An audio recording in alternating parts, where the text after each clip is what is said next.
Hello everybody, welcome back to Binary Adventure, Radare2 tutorial series. We're pretty much exactly where we left off in the last video. In this video I'm just going to cover how to cross-reference. Cross-referencing is super important. If you've done anything in IDA before, or any other disassembler, or even if you haven't, it's a useful thing to be able to go and see. So let's say you're looking at a encryption algorithm and you're trying to see where that function is called in the code, in the program. This is going to help you because you might need to see which arguments are being passed to that function. So cross-referencing is super useful. It'll show you everywhere in a program where a function is called or utilized, okay? And then as I go through the videos, I'm going to do things different ways so you can kind of pick up how to navigate through Radare, okay? So let's say we want to see where printf is called. So just like the last video, we're going to put the seek at our printf right here, okay? And we're going to hit enter. And now that we're in the printf code, the seek is at that printf address. So which means that if we cross-reference for this address right here, we're going to see everywhere in the code that printf is called. So how do we do this in Radare? So all you do is you hit colon, just like in Vim, and then you're going to type the command AXT. And you can see here that it lists it out right here. So it says that in the function print stats at this address right here, there's a call to fprintf, and then in main there's a call right here to fprintf, and then graph frequencies there's another call to fprintf. So let me exit out of here. Let me go back. So that was actually fprintf. So let me actually see if I can find the regular printf. So here's regular printf. So I thought that was regular printf. So let's do the same thing for this now. Let's go in there, and we'll hit colon, and we will type in the command AXT again, which stands for cross references to. So A is analysis, the analysis module, X is cross references, and then T is to.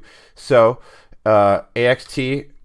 So there's a lot more cross references to, or places in the binary where the regular printf is called than fprintf. You can see them all right here.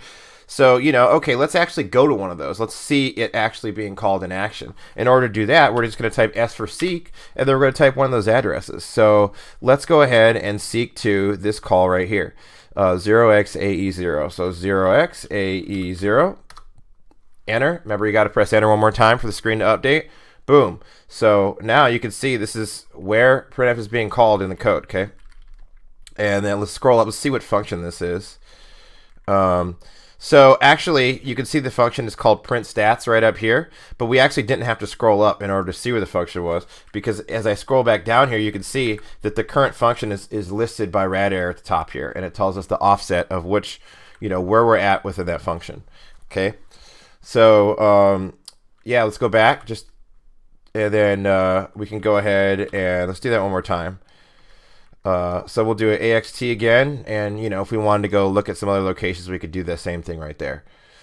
You can see that it's called within main, it's called within graph frequencies, etc. So now let me go back one more time, and I don't expect that there will be many from references, but if for some reason you wanted to look at cross-reference from instead of to, you'd hit colon, and then you would type AXF. And you can see here that these jumps, basically these jumps are from printf.